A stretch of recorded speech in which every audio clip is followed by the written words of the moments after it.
Hey, welcome to the Jenny McCarthy Show. I'm Jenny McCarthy Wahlberg. I'm so excited about my next guest. You guys have no idea. Actually, you do. If you listen to my show, you know that I'm addicted to this topic. Have you ever wondered, gee, I wish I had a Yelp review as to which planet I should visit once we are able to travel off planet? Well, guess what? I know two guys that would be able to give those off-planet Yelp reviews right now. David Wilcock is a professional lecturer, filmmaker, researcher of ancient civilizations, consciousness science, I can get my words out today, and new paradigms of energy, and New York Times bestselling author, has many incredible books. But the one I want you guys to go online and pre-order right now is called Awakening the Dream.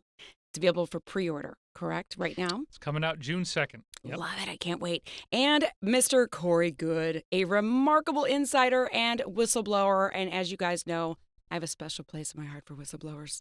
Corey Goode has come forward to give information about what is going on behind the scenes of the secret military space program, the secret government, and their development of the industrialization of our solar system, which has to be even more fascinating to all you guys now since we have a space force developed, and we're going to talk about that. I also want to mention a documentary they have called The Cosmic Secret. You can go online, Amazon Prime, Apple TV, order it right now. I've only seen it 7 times, but my goal is 40. Welcome to my show, you guys. Thank you. Thanks, Jenny. I'm so grateful to have you guys in studio. I mean, the people that follow you two know how lucky I am right now to be sitting across from you guys. So thank you for being brave and inspirational, and let's get it on. Fair enough. We're ready to rock. So, David, you've been approached by many whistleblowers throughout your career. What made you weed out and say, okay, you know what? This guy, Corey Goode, he's credible. Corey was the one who was dumb enough to actually come forward, I think. Because, it's a bad idea. Right? It's a bad idea. Yeah. It's a brave... They do not want you to do that. They meaning... Okay, let's set the stage a little bit. Yep. I did go to Dr. Stephen Greer's Disclosure Project in 2001. I was there. There was 39 witnesses who came forward who had broken their security oaths to speak about the UFO presence. And I had the good fortune of having enough time to meet almost all of them. And that was a very pivotal event in my life, of course. And then I started to have other insiders who I met with. Sometimes they'd come to me, sometimes I'd have to seek them out. But it was starting in 2007 with a guy named Henry Deacon, where he did not want to go forward. He was only going off record, and only written transcripts of stuff that he would say was coming out online. And I got to know him really well, and he described a job where he would go to a military base in the UK that most of us know about, and he would sign through a series of checkpoints and walk down a corridor, as he called it, that was a round cylindrical tube. He'd go into a normal elevator. It had a large door with a normal house key. He'd turn the house key. The elevator door would close. The elevator would then read his badge, and it would teleport him to Mars. And so he was working on Mars. And he said that there were about 40 in this case. He said 40 different types of extraterrestrials that he saw on this base. He said there were 200,000 personnel on the base, and only 10,000 of them were humans born on Earth. So, and you got to understand, I had probably over 100 hours of communication with him on the phone about this, and I recorded all of it. And he wasn't even that interested in it. He had some kind of a job repairing some type of technology, but apparently there were a certain number of people who lived here on Earth who actually would go to a military base. They'd park at the base. They'd portal off to some other location. They'd come back to their car at the end of the shift, and they'd drive home like nothing was going on. Like a 9-to-5 job. And they couldn't talk to their spouse about anything they were doing. They just said they were working at a military base. That's it. So that was a very intense experience, and he would not come forward. You tried to... Oh, yeah. I mean, actually, he did. Eventually, he did, because we had a Project Camelot event in Zurich in 2009, and that was in July, and he did come forward on stage. It was totally amazing. But he didn't really talk about the secret space program. Then later that year, I met this guy we called Jacob, and Jacob was very deeply involved in this world.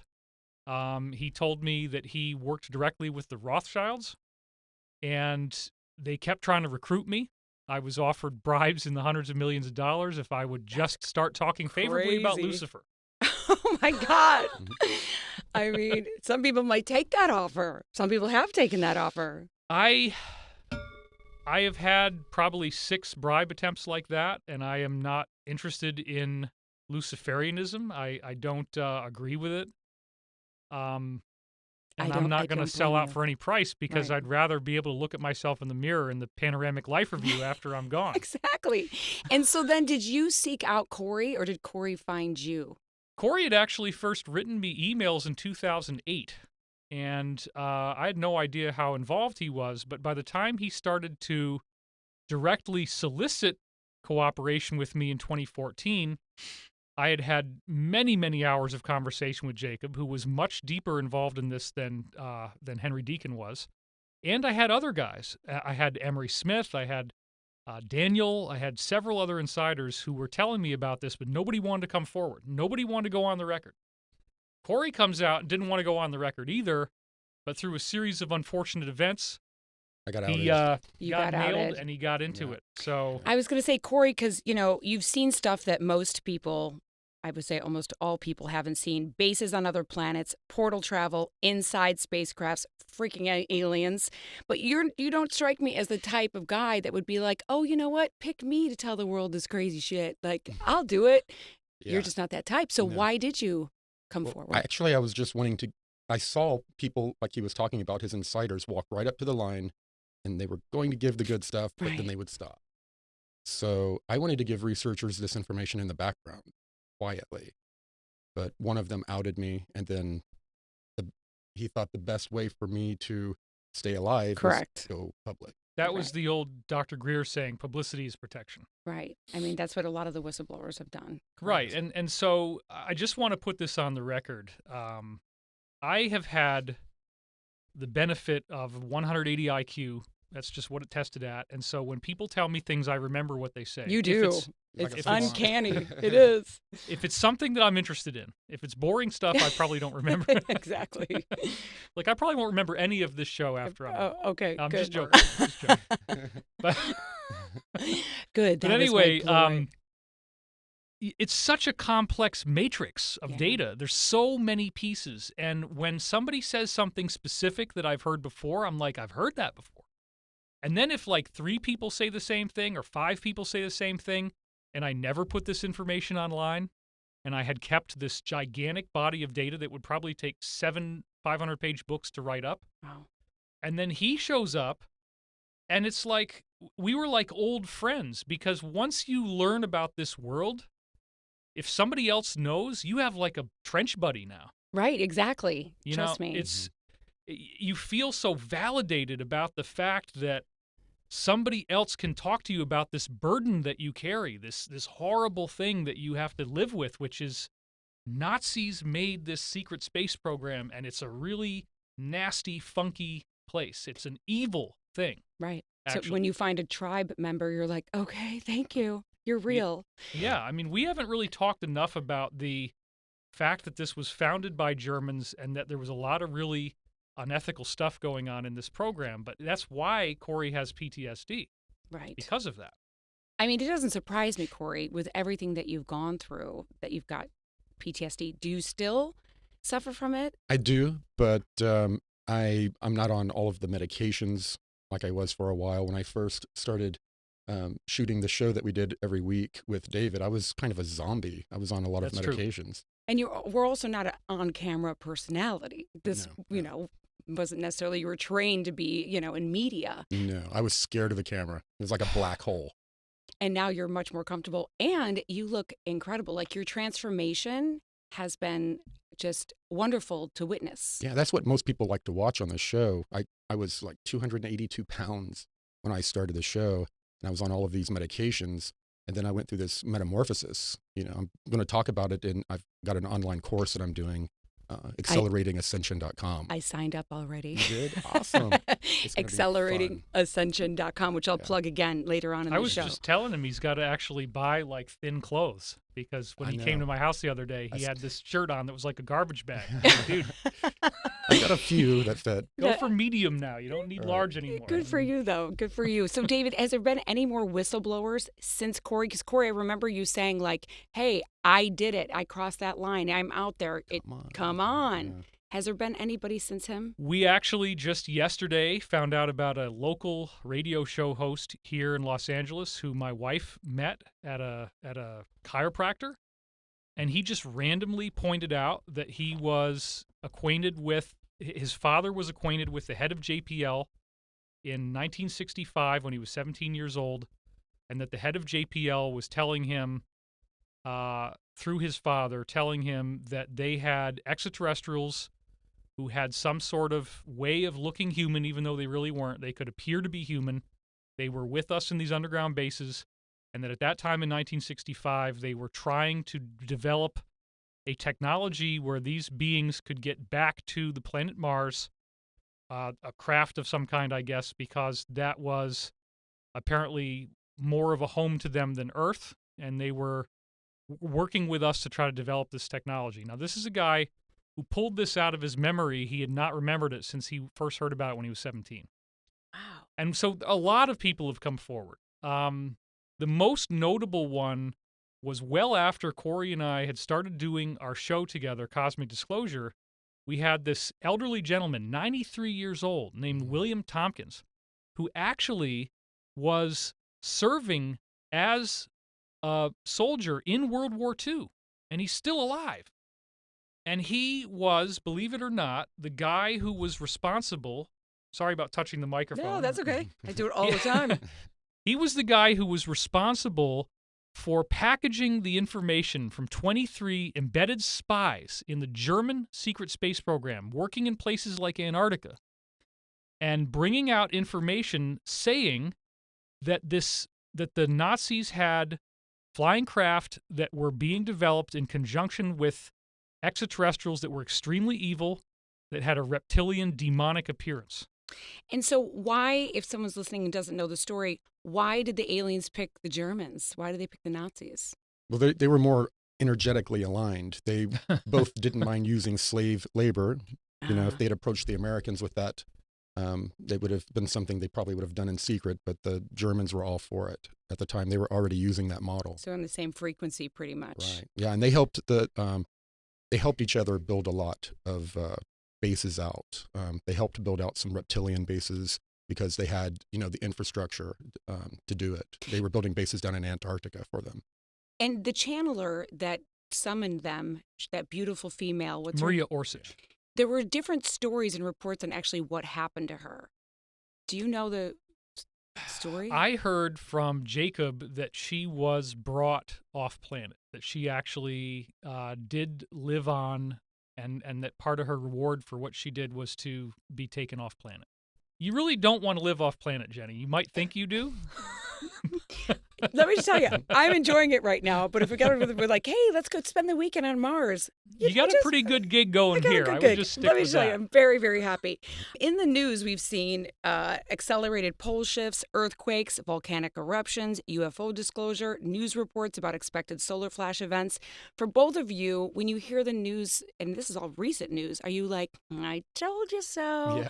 Because everyone that watches you guys, that's what we're Absolutely. saying to everybody. Yeah, I mean, I was shown a lot of the things that have happened recently, and I spoke about them on the show and on my website, 2-3 years ago in some cases. And some of the things that we talked about on our weekly show, people write in all the time. This is exactly what you told us was going to happen. Right. It's really freaky. It is freaky. I mean, even that's funny to hear even from you, because you're talking about it, sending out these messages, and then to see it start rolling out. You never get used to it. I bet. And it's a little bit scary. It is it's very scary. Like, what's going to happen next? Is it going to be that solar flash event? It might be Well, we might have people who don't understand what that is. One of the things I've done is to have a comprehensive scientific analysis of 35 different religious and spiritual traditions from our ancient cultures around the world. They all talk about what you could think of as a dimensional shift. In other words, the lives that we're living now are actually on stage, whether we know it or not. We're on stage, and there are judges. And what we're being judged on, it's not a beauty contest, it is a spirituality contest. And the contest is, how loving are you? How forgiving are you? How receptive and open are you to others? Do you look at life as a way to create happiness and abundance and prosperity? Or do you look at other people as an opportunity for you to manipulate, to control, to lie, to deceive, and to betray? And so there's a minimum grade that you have to meet where you're slightly more than 50% interested in helping people and loving them rather than controlling and manipulating them. And as long as you can just go to that point, supposedly your future, a lot closer than people realize, is Ascension, where you basically become a spiritual superhero. You now have levitation capability, telekinesis, you can read other people's minds, you're aware of your past lives. All of these things include the light body. It's a very different life, and yet you're still going to look human and essentially be human. And still be here, you think? You will be on Earth after it has transformed. Yeah, that's Earth the idea. is going through the Ascension as well. That's right. And it's just a major shift in consciousness. The sun, when it has this micronova, the electromagnetic field of the sun is going to extend through into the Earth's magnetic field, and it makes a major change in the energetics of the Earth and everyone, because we all have energetic fields around us. Right. And all of that shifts, and we change perspectives. All of a sudden, we start understanding each other and connecting on a level that we don't understand, and then we start seeing solutions to problems. And we're like, why didn't we think of that before? And Right. then, we start cleaning the oceans. We start. We fully fixing realize things. the opportunity to co-create and what can be done with it. Exactly. And I also want to point this out because critics invariably try to jump on this online. This is not a doom and gloom thing.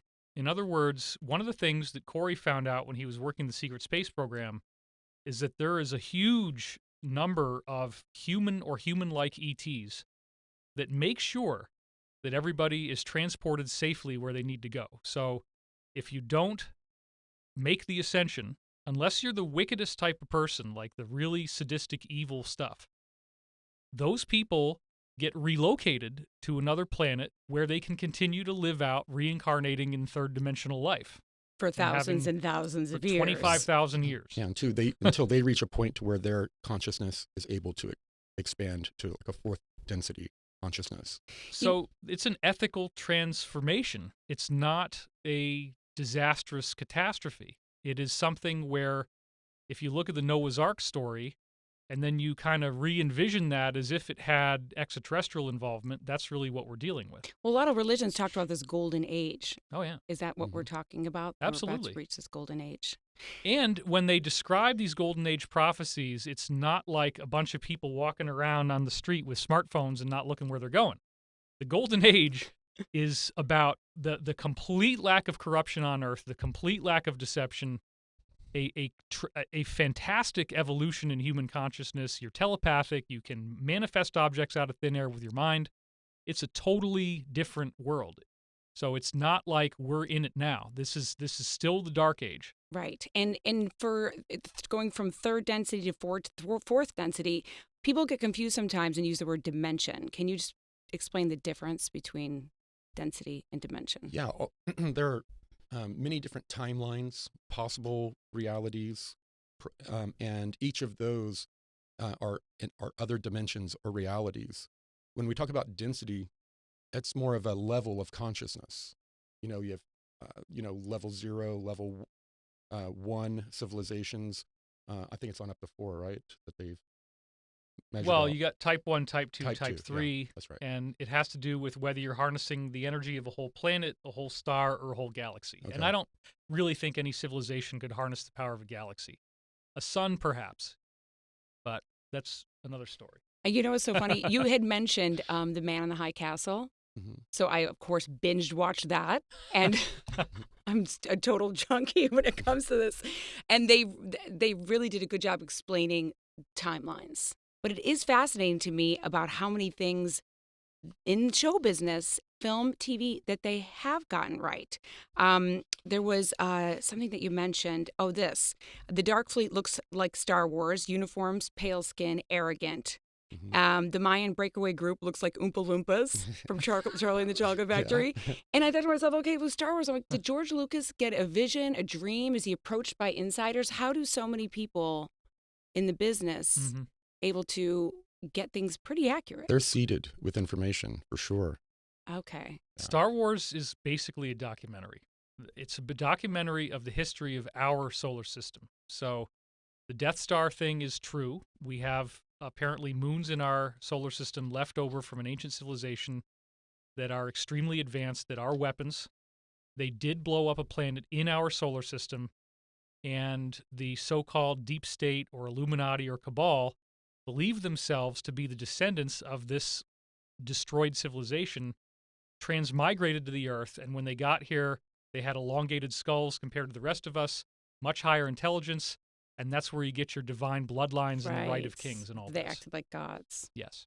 So the Dark Fleet, would we say that's like the Death Star, if we're going to do an analogy? Well, the Dark Fleet was the what after decades originated as the German Nazi fleet that they had, and they dropped the Nazi name and it just became known as Dark Fleet. Very little was known about it until fairly recently. We got a lot of intel on it.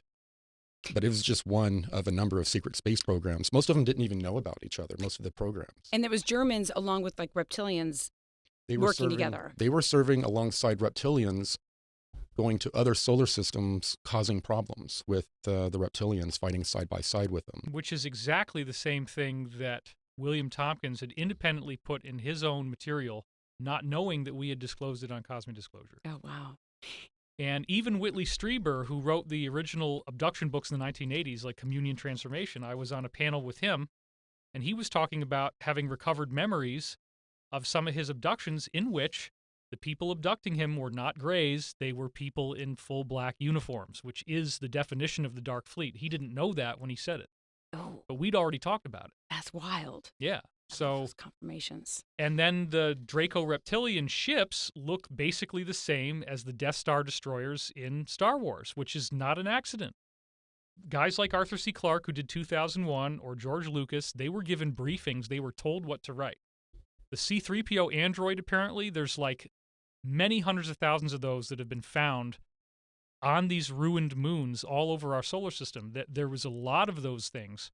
And they found those, and so they told him how to design it. This is what I heard. To hear all the Star Wars fans freaking out right now, going, I need to find those. Or laughing. But, you know, it's Yeah. okay for people to laugh. That's They the can first look at step. they can look at our information and get the real version of Star Wars if they like. Right, that's true. That's true. I can't wait Sure for enough. your future projects, too, to see where that goes. Why are there, let's explain and break it down for people, and this might be a loaded question, but what are the agendas for the aliens that want to help us and the agendas for the aliens that want to hurt us? I'll give it a short summary, and maybe Corey can elaborate on that. I do now look at this as essentially a validation of what's in religious texts like the Bible, in that the vast majority of extraterrestrial life that's out there is benevolent. The vast majority of extraterrestrials visiting our planet are benevolent, and I mean extremely benevolent, as in they couldn't dream of the way that we think and act towards each other on a daily basis. It is nothing like how they are. Then you have a very small minority, like 5%, that are highly, ridiculously satanic evil. And then it turns out that these beings use us on Earth as proxies. So if you are receptive to the negative, they will contact you. You might be drawing a pentagram and summoning them, and then you'll see them appear in the pentagram. And that's the idea of people summoning demons, right? On the other hand, you have the benevolent beings who, believe it or not, tend not to be interested in talking to our governments because they're so far lost that they're not going to get what they want. So they will contact private individuals who have what they consider to be the right vibration. And that's how they want their message to get out. Got it. Like what happened with Corey. That's right. Right. Despair of being allianced. And have they contacted you anymore, or that was it? That was after the big event, the Right. big meeting that they disappeared from. I've never seen them again. They've appeared to me in dreams, working with my, I guess, higher self, subconscious. But no, And what density were they? The 6th density. They were extremely advanced beings. We would consider them angelic. Wow. Which many people maybe in the past have called things angels, but could just be high density beings. Right. What number does it go to, you guys? Those are 6. 6th is the highest that ever works with humanity, and then 7th is like basically the last stage that you go through before you reunite with one infinite creator, which is pure white light, intelligent infinity. This is all material that's in the Law of One series, which came through from 1981 to 83 through L&L Research. I lived with them for 2 years. And Corey Goode's contact appears to have been with the source, the same beings that wrote the Law of One, which I had been a scholar of since 1996. They confirmed it. And they had an encyclopedic knowledge of this material that was beyond my level of knowledge. So when Corey would get things, I'd have to go back to the books and then discover, oh, yeah, okay, it's over here, and I'd have to look it up. Right. That was a great connection episode, that one where you took the Law of One and connected it to his testimony. Oh, yeah, and we have a lot of that. I was like, that was awesome. I want to make sure that if somebody's watching this and that they don't know what we're talking about, that they can follow this. So when Corey said that there was a final meeting, it's important to understand we had a 3-year arc doing this show, Cosmic Disclosure, which was a lot of episodes every week. Basically 52 episodes a year we were cranking out, half an hour at a time.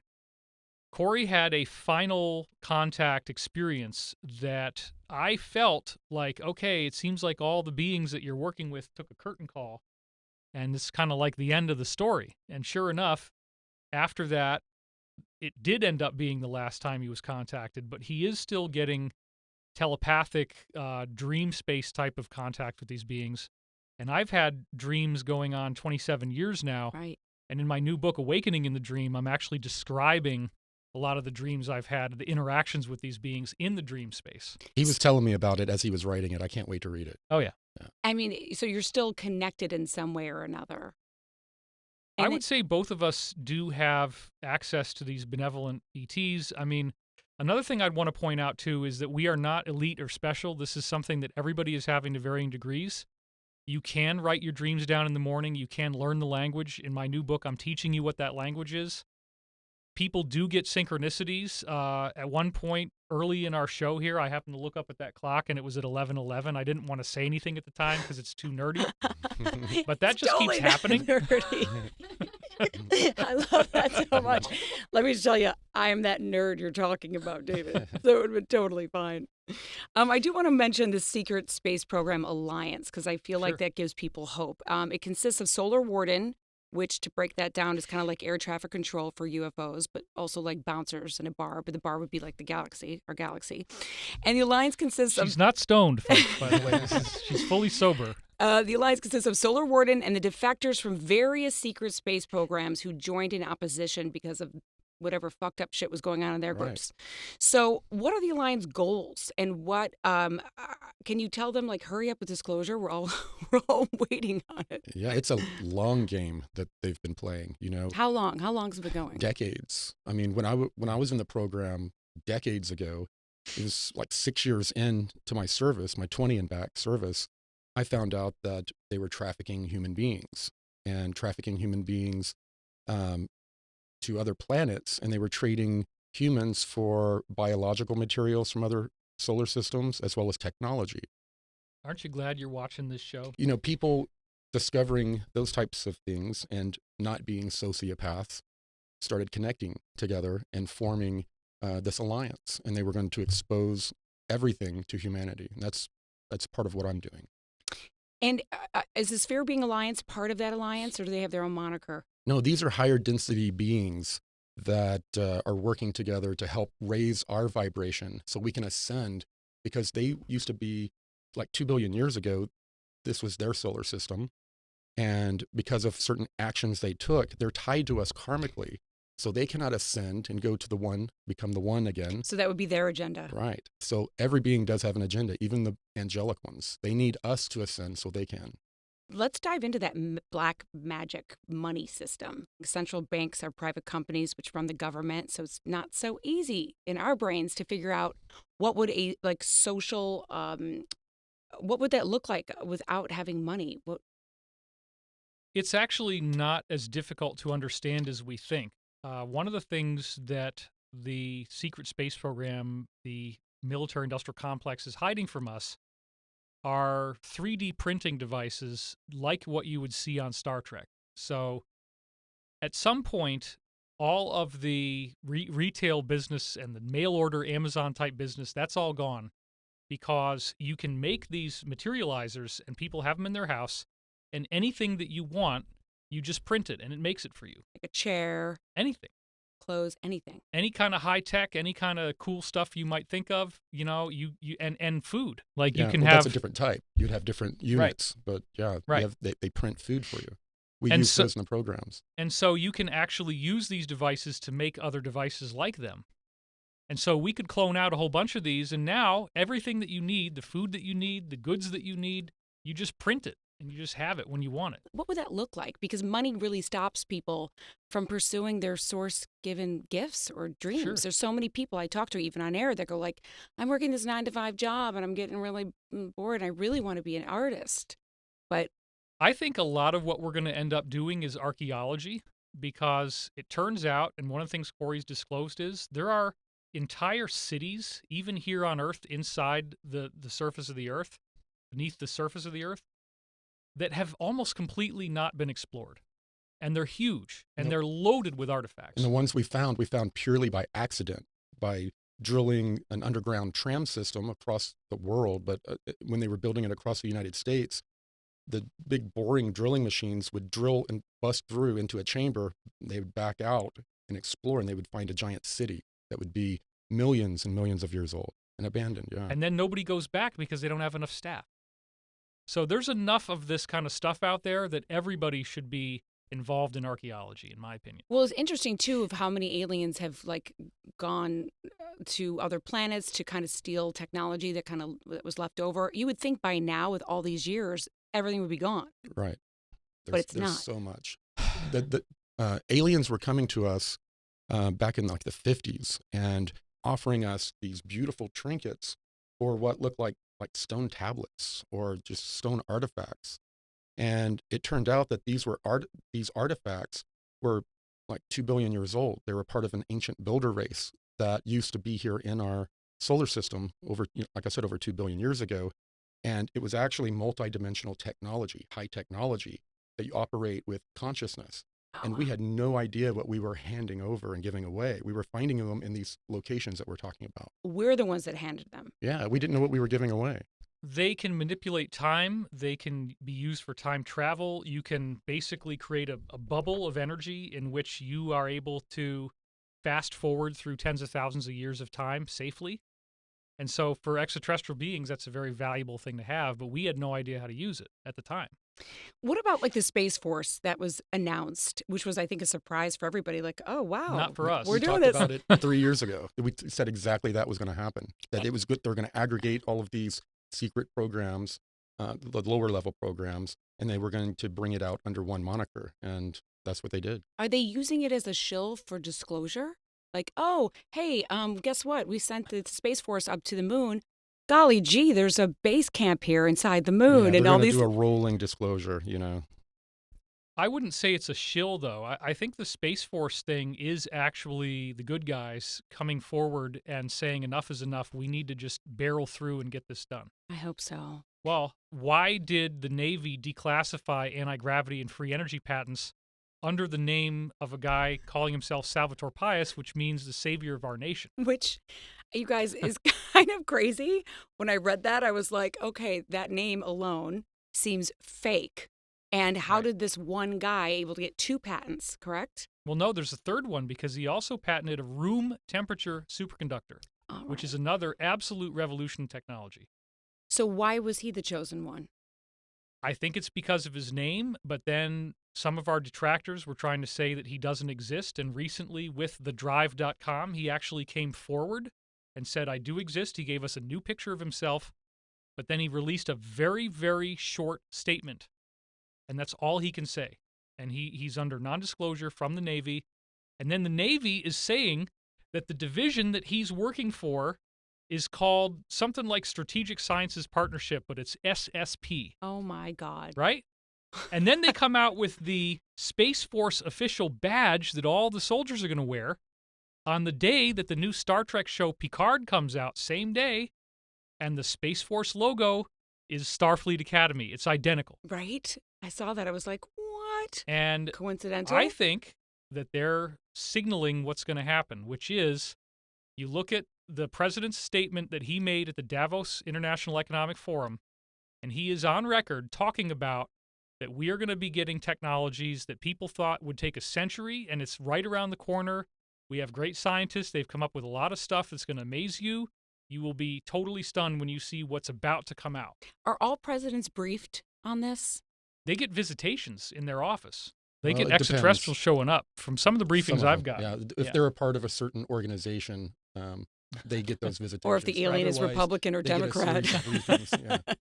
I'll go because I match your belief systems. I do want to talk about, let me start with Elon Musk. Where are your guys' thoughts on him and what he's trying to do? Well, I think that Tesla is an example of an asset that is in place where, like with his gigafactory that he's going to be making batteries out of, I'm familiar with various technologies like silicon graphene anodes or graphene batteries, where we have a much higher energy density that they can produce than regular batteries, to such an extent that an electric car, you could have it drive 100,000 miles without needing to charge it. So it's basically free energy at that point. So I do believe Elon Musk has been given briefings because he seems to know an awful lot about artificial intelligence and why it's a bad thing. I'm told a lot of people that there are a number of people he brought into his organization that had connections in the programs. So he's getting briefings within his own group. It is interesting for someone like him to be aware about the AI, the bad AI, if you will. Can you explain what that is? Because people might not understand. Well, they call it AI. They really don't have a name for it. This was some other dimensional type of intelligence that encompassed its whole dimension. It had taken over its whole. Is it an entity? It is an entity. It is a thought form. But when it came into our existence or reality, it was like a fish out of water. It had to exist within like the electrical fields of planets until like a ship came by, and then attached to the electrical field of the ship, and then into the people, and then they could start affecting the people's thoughts and feelings. Wow. But what they had done in many, many galaxies around is they had infiltrated the galaxies, infiltrated people's technologies, and just like popular Hollywood shows we've seen in the past, they turn the technology against the people, and then they take over their civilization. Their civilization, and it's happened billions of times. But it seems to hate biological life. It wants to emulate us. It makes androids that look like humans.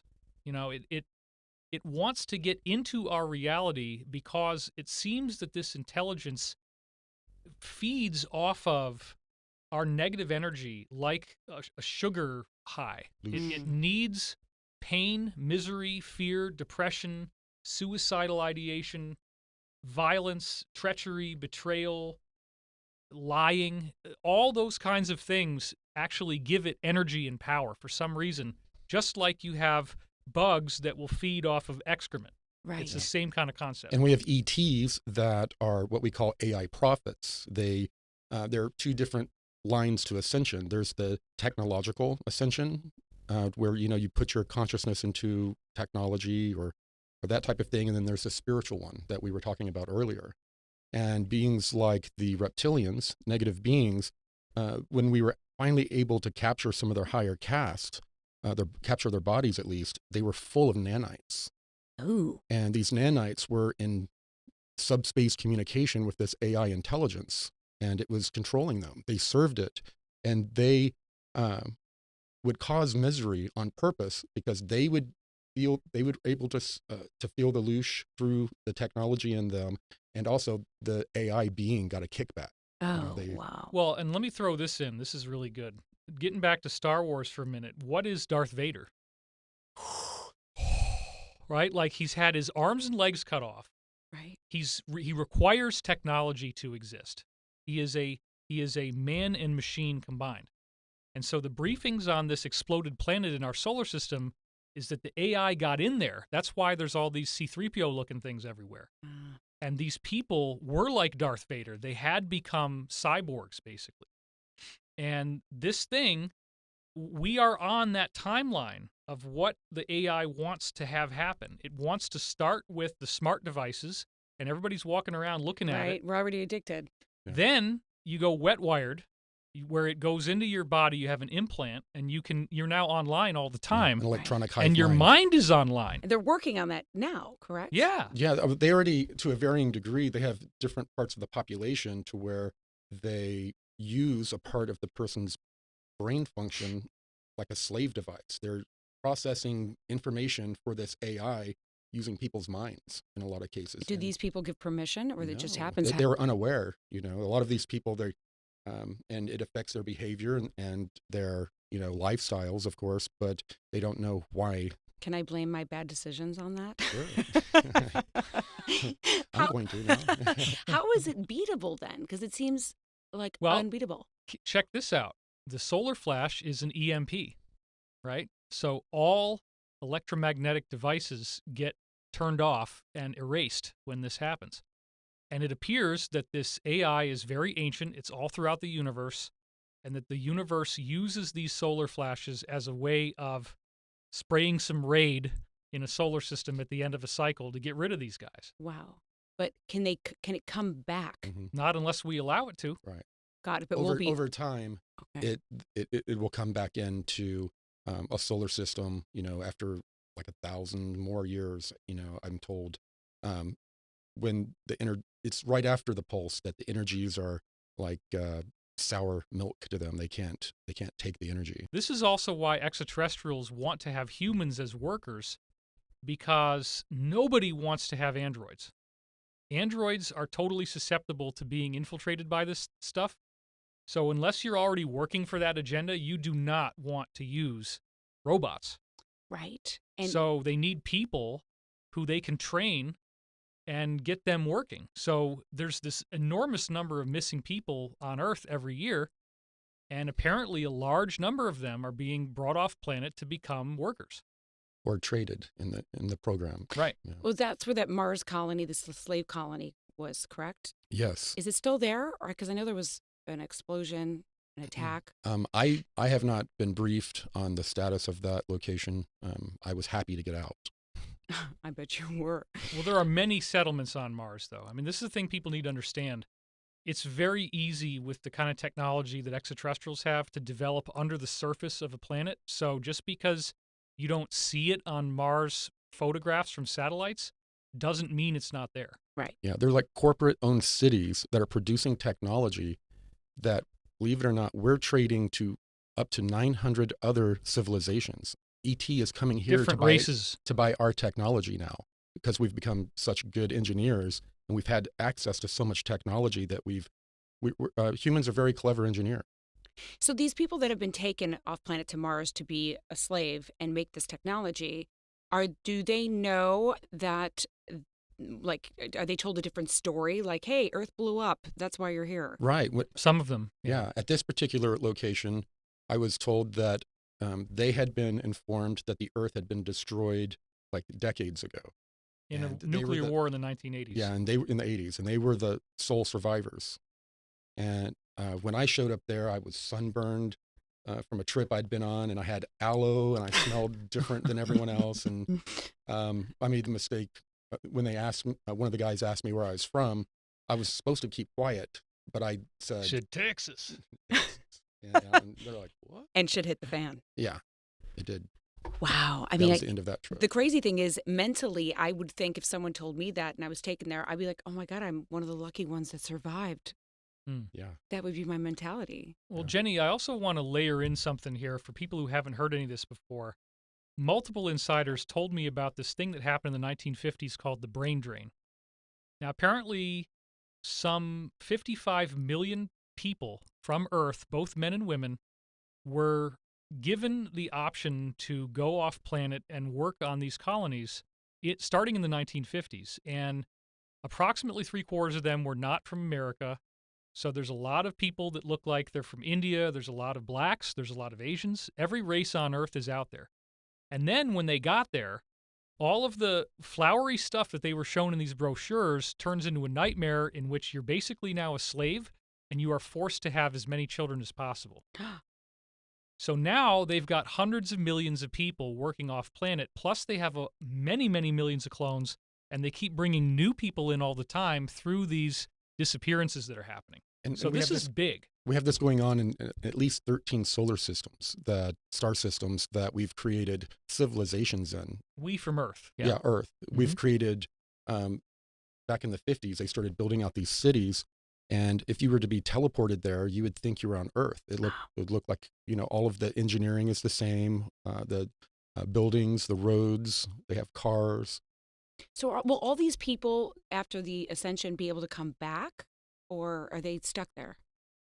Well, good question. One of the things that Corey's contact told us is that after we go through this transformation in our solar system, that all of these facilities will be made available to us, off-planet facilities. Therefore, the benevolent ETs are stopping these wars from totally wiping out all of these settlements because we are meant to inherit this stuff after we go through this. And what are we supposed to do with it? It's going to be our Star Hang Trek. out. It's going to be our Star Trek Okay, civilization. so there's the Yelp reviews that we need. Which place do we go? At that point, it'll be fun. Yes, At that point, exactly. Go to Pluto, go to Neptune, whatever. Some not fun stuff I want to get into because people do like to talk about the Illuminati.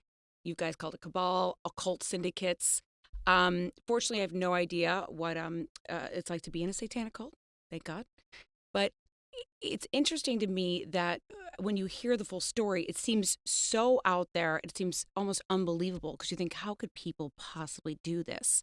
It's, kidnapping a young child, killing them, drinking the blood so they can see demons. And I know that, David, you had said that there's a lot of people that don't want to be in this. They said they don't have a choice to be in this cult. Right.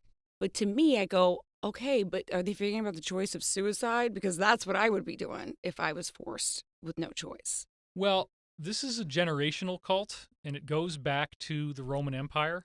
The Romans conquered a little nation that is in where we would call Tunisia. It was at the time called Carthage. And the Carthaginians were worshiping demonic entities like Baal and Moloch. And what the Romans found out is that even though they conquered the country, this is a technology that works. You can summon these things and they will get you power and they will get you money and they will get you success. But you have to give them what they want, which is children. And so they accepted that deal. And the Romans eventually migrated into Great Britain because they needed an island where nobody could conquer them except by sea. And that's how they built this global empire. So it's the Roman Empire, the British Empire, and then their military center is in the U.S. with Washington, D.C., or at least it was. There's a big changing of the guard going on in the U.S. right now, which is why you see this firestorm in the media between the president and the apparatus. This is not what the media is telling you it is. There's something much bigger going on here. It's a shadow civil war. So when we talk about the Illuminati, I always want to preface that by saying that the majority of the United States military and intelligence community is in a massive operation involving millions of people to take over this negative group and to stop them from achieving their New World Order. Wow. And that's happening. It's coming to right fruition. Now. It's happening. It's coming fast. You're about to see big stuff that nobody was seeing. Jeffrey Epstein and the weird stuff that's going on with Prince Andrew and why hasn't he come forward to say what really happened. That is like you want to double click on that and then you want to take your fantasy imagination much worse than you would ever want it to go. Right. And then that gives you a taste of how bad it is. But the military is rising up, doing their job, and this is not just the U.S., it's an international effort. And this is part of disclosure with all those sealed indictments possibly coming out. Absolutely. It's a battle for disclosure. Different groups want disclosure to happen in different ways. The Alliance, they want to rip off the Band-Aid, give everyone all of the information at once. But the other groups think it's irresponsible. They really do. They want to slowly condition us over time. Drip, is it what you call it? But then if you look at QAnon and you look at the enigmatic post number 2700, that's where they say certain actors want to go quietly away on the world stage. This cannot happen again. We are going to do it all at once. So that's why it was looking like last year that they were going to have secret tribunals, and we were getting all these briefings on the secret tribunals, and then it stopped in like February of last year. Now, what appears to be happening is that you're just going to get massive amounts of declassified information. You're going to see a whole bunch of people who you never thought would get arrested actually being arrested, and it's going to be something that will be taking place all over the world. The UK just got Brexit. That's huge. Yeah. There's so many things that are going on that are huge. When that disclosure happens and the indictment's unsealed, will there be false flags? We need to look out for that. It's Yes. happening now. Yeah. It's happening now. You know, Look at what happened with the Iran allegedly being the one that attacked this airliner, where there was this whole weird war thing that it was like, oh, it's going to be World War III, and everybody's all freaking out. And then it kind of went away. Right? Well, they keep trying. You have Australia is on fire, right? With these crazy, crazy wildfires. You have Asia in a pandemic. You have Africa with a plague of locusts that's created by weather modification, where you create a whole bunch of rain in the desert, you breed up a whole bunch of locusts, you cut the rain off, and then they all have to go to where the food is, and they're eating all the food. So these people are trying to create the end of the world right now, but it's not working. It's not working. And they're not going to be able to leave off planet. They can't, which is They're awesome. quarantined. Thank I God. love it. I love it. There's a couple of characters that you've mentioned. It's not the real names, but I'm fascinated by Sigmund and Gonzalez, and I'm sure a lot of people are. And if you guys don't know what I'm talking, I highly suggest diving into their world, and you'll discover it. But before he died, he had an intuition that something might happen to him. So he had That would be Sigmund. Sigmund, and then he gave the files to someone, and unfortunately, he was murdered along with other top secret space program people. Do we know, is that information safe? It seems like it's like the biggest disclosure file. It is safe, and they've been going through it, and they are blown away at the complexity of the infiltration into all of the other programs that they're aware of. I mean, they have like 3 to 5, different major programs. A lot of them don't even know about each other. They'll be working like on one of the main bases, like the LOC.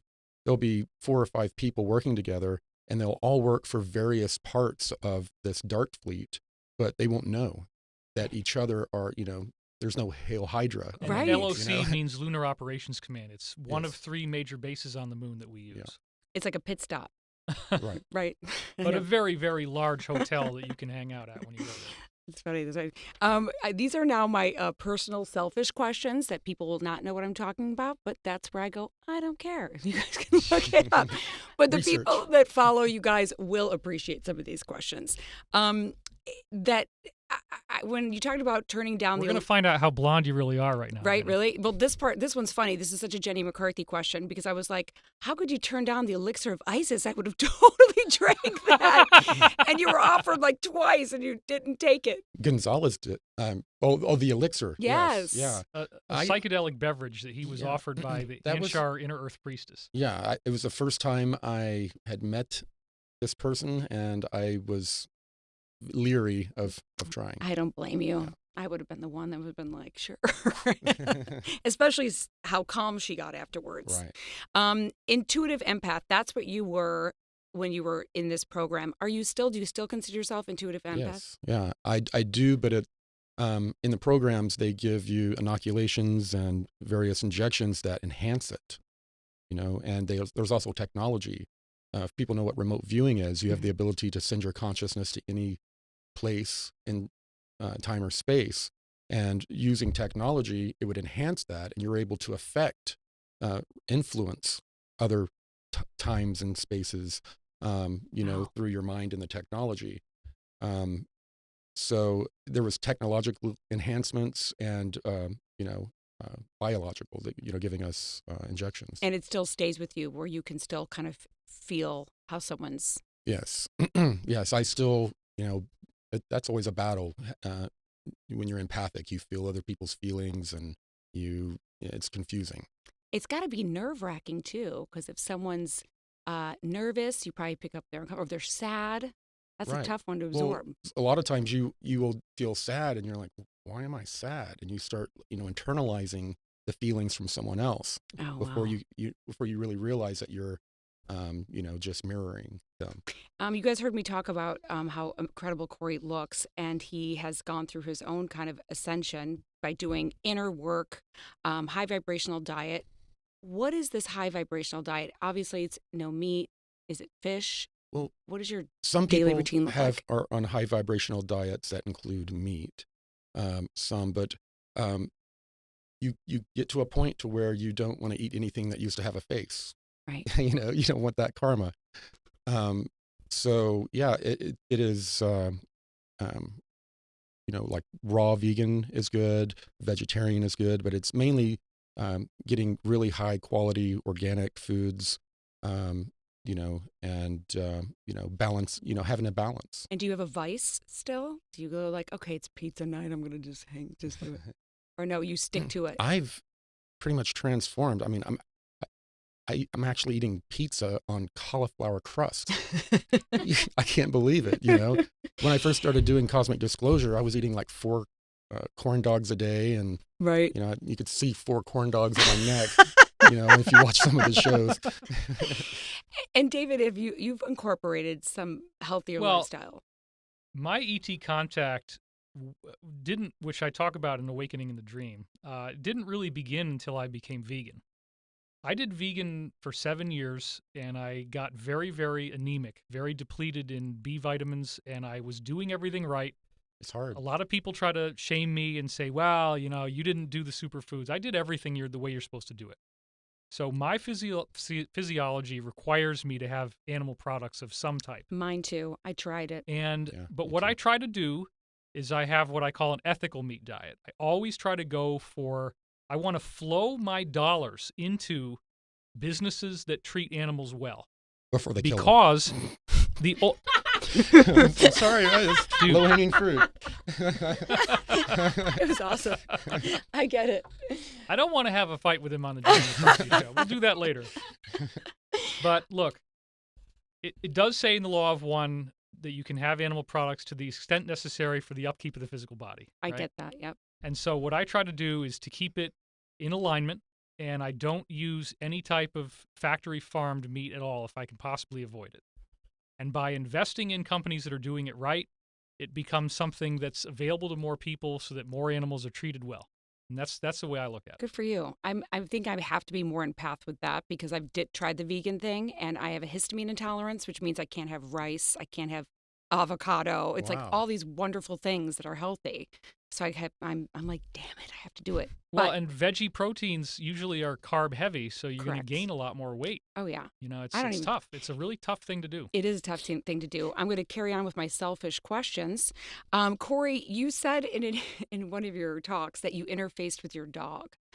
And I was like, I have to know about that could experience. go a lot of different ways. I mean, yeah, let's explain that. I love it. Well, actually, it started back. My grandfather taught me how to do it. He was a Native American. He was a retired minister, but he still, kept a lot of the Native ways. And he taught me. He had a little poodle named Casey, and he taught me to sit across the room and look at the dog, and match their breath, match what we think their heartbeat is, and then try to visualize us. The dog looking at us, its perspective. And as you would do that, you would bilocate with the animal because we are all one. All consciousness is the same, it has the same root. And and you're also part Cherokee. Yeah. So you have the Native American blood in you. Yeah, but anyone can do it. Right. And you get to a point to where you feel bilocal, and then something happens with your consciousness and you get kind of scared and you disconnect. Oh, wow. I did it with a dolphin recently in Hawaii when we were on one of our events. That's right. You said it was like a wild feeling it caught me in off your guard. brain. It had a very high intelligence, but it felt very wild. And it stopped and it looked at me, and I tried to interface with it, and it sensed my fear, and it took off. It left. Wow. So anybody could be able to do this. Anybody. Because I sometimes think I know what my dog's thinking. Practice. And then I'm wrong because he goes to the bathroom in the other room. I do want to ask about why there is a veil over our higher selves. I know Law of One talks about that. I'm thinking to myself, why would we do that? Why would anyone do that to us? So we can forget we're God and we're the one. And go through like the Why would we go through this experiences. crap if we knew that we were really divine beings? Right. Well, the Law of One has a great dissertation on this where they talk about in the beginning of the universe, the early galaxies, the early civilizations, people did not have a veil. And they were like spoiled rich kids lying around blissed out. Nobody wanted to help each other because everybody was just so happy. It was only once the veiling was created that we ended up having the desire to spiritually grow, the desire to reach out to each other, the desire to seek higher knowledge, higher truth. And that had the unanticipated consequence of also creating the possibility of evil, which did not exist before. Right. But evil is what inspires us to overcome whatever it's trying to enslave us in.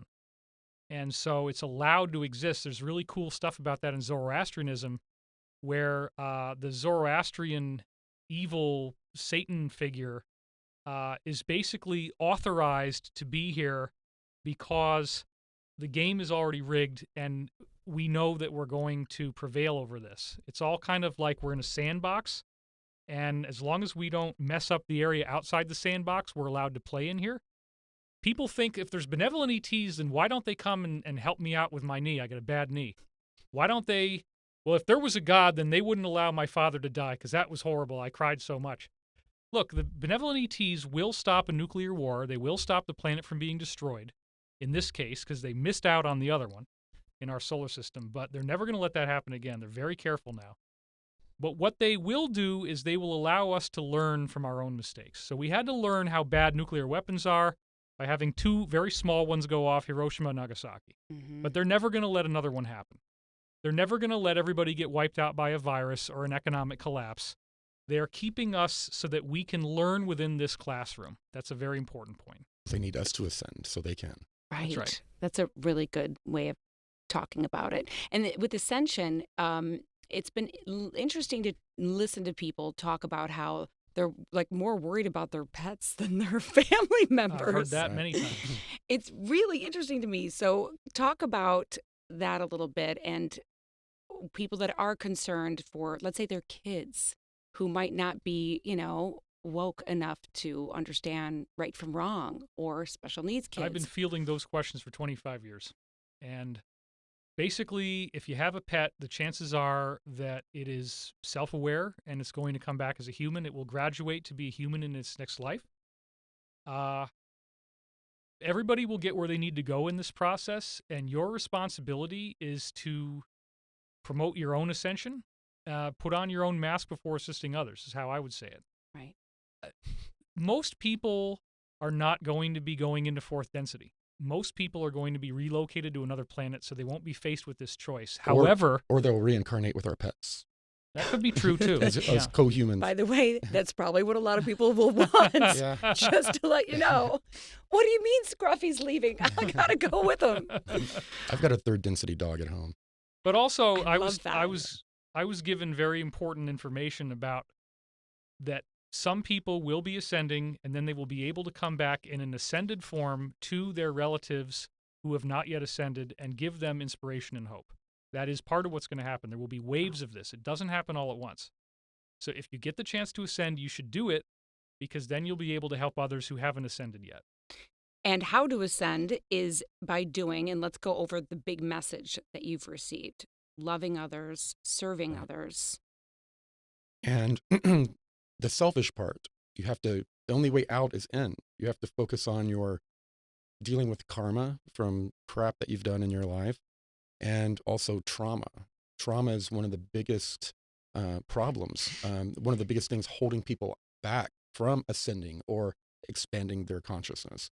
Every little trauma you have a piece of your consciousness segmenting it and keeping it out of your consciousness. Right. So for each one, you're using a piece of your consciousness to segment it. When you deal with those traumas, it opens up your bandwidth. Oh. And all of the intuition begins to come back. All of these other fourth density type abilities you start getting a taste of and experiencing. That's really exciting It is. to listen to. Well, if you look at the Hebrew mysticism, they call us tikkun, the shattered vessels of light. And the idea in the Kabbalistic tradition is that you want to rebuild the vessel. You want to rebuild your armor of light, create a barrier so that people can't suck your energy, which means that you have to close all these holes in your auric field. Those holes are tethered to specific traumatic memories that you have, which also have an address in your physical body. So when you go through somatic experiencing therapy, your therapist will ask you to tune into your body and find out where it hurts. And then the stream of consciousness memories that you start to have as you think about this pain on your arm, you'll realize, wow, my father hit me there. Okay, and now I'm remembering that. Wow. So as you go through this somatic cleansing where your body is healing, you're healing these memories which actually do carry a weight. They pull you down. It's energy. You're closing these wounds in your auric field, and then you can hold a greater intensity of light. So you have to build your light body through the diligent work on your trauma and healing from your past. That's being more healthy. Yes, Yes.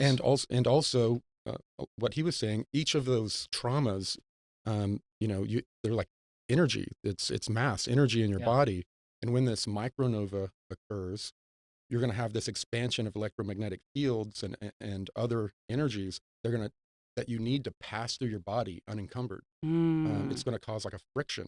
It's going to run, and that's with traumas. But when we talk about the physical stuff, health, cleansing yourself, not having a lot of metals in your body. I know, that scares me. I read somewhere that you can spontaneous combust. Right, yeah. Yeah. I'm like, oh my God, you have to detox all those metals. Probably the best religious ascension prophecies are in the Islamic Quran. It is amazing how much they talk about the ascension in the Quran. It's everywhere. I can't believe how much you know, David. That's sad. It's Well, thank you. unbelievable. It's truly unbelievable. And you're right. You have a mind that just remembers everything. If I'm interested, yeah. Yeah. And I'm a I'm- pretty sharp guy, and sometimes it really pisses me off how he can just pull information. I don't know where it comes from. It's crazy. But can you remember like your wife's favorite color and her favorite We things? never talked about what her favorite color is. I don't know. He'll We never really know. discussed that. While I wrap this up, I want to plug all of your amazing work that you guys are doing. The Cosmic Secret, it's available to stream on Amazon Prime and Apple TV. It's a must-watch, you guys, The Cosmic Secret. And then, David, what is your book about so people go online and buy it right now? Well, Awakening in the Dream is a handbook on how to analyze and understand your dreams. It is a very thorough recounting of the pyramid timeline. The Great Pyramid has built into the stone of its passageways a prophetic timeline that includes 9/11, the 2008 economic collapse, the Edward Snowden revelations of 2013. Wow. All that is in there, and Ascension. And it also went through a whole bunch of historic events that we can trace. Also, I am going to be starting my own network where I'm going to have shows once again, like weekly Yes. shows. Thank God we're finally at the point we can do that. And I'm also investigating multiple ways to do other network things as well that would have a higher production value than sort of like the homemade stuff. Right. Good for you. So we are definitely not defeated. My career is not over, as some people have tried to say online. It's just the opposite. People say that every day to me, David. Everybody says that. If I would have listened to that, I'd be gone a long time ago. There you go. You're doing an amazing job. Well, high five on that. Right? High five on that. And then, Corey, talk about this amazing online class. Yeah, acceleratingascension.com. I'm going to be talking about how to prepare for ascension. Taking the holistic route, all three, mind, body, spirit. How to make sure you're eating high vibe foods and you're clean, and keeping your psyche clear, and dealing with all of your karma and trauma, deliberately. And all of these, we're going to talk about all of these different methods that people can use. So it's so smart, because after watching your years of work, I would always go like, well, teach us how to do this. Right, And then all of a sudden, boom, you came up with Well, and I want class. to just endorse this too by saying that I've looked at his comprehensive treatment of what's going to be in this class, and it is a massive download. I'm very proud of you for what you've come up with. I think it's divinely inspired, and you did get it downloaded to you. So it was actually a person that I'm working with that is influenced by the Anshar, and together we kind of downloaded it, and it is amazing. I'm very proud of it. And when does it start? It's going to start at the end of March. And people can still go online and purchase it Yes. right now. Yeah. Like I said, I'll be there, so you'll see me asking questions. That's Well, awesome. and you reminded me that I am doing Ascension Mystery School again this year. We You might call it something are? else, yes. Oh, I'm But, so That was glad. very, A very lot of people big, really yeah. enjoyed that. It was a life-changing thing for me, and we're going to do that again soon this year. So everybody can be on the lookout for that as well. And it's going to be all new. I'm going to go through a lot of the stuff that's in the book before the book comes out, but I'm going to expand on it even more, so it'll be all new information. That's great. So right before, you're going to come back here, and we're going to plug for that because I want to know more. And Corey, can you include in this course how to interface with your dog for me? Yeah, I think maybe we'll touch on that. I think it would be really fun and fascinating. That's something I want to learn. Corey Goode, David Wilcock, thank you so much for being brave, for being truth tellers, to coming on my show and sharing it with everybody. I appreciate it. I hope you come back. Thank you. Appreciate it. We certainly will, Jenny. And Thank you. happy almost birthday, guys. Yeah, thank you. Big 5-0. I know. You never looked better. Thank you. Thanks, you guys.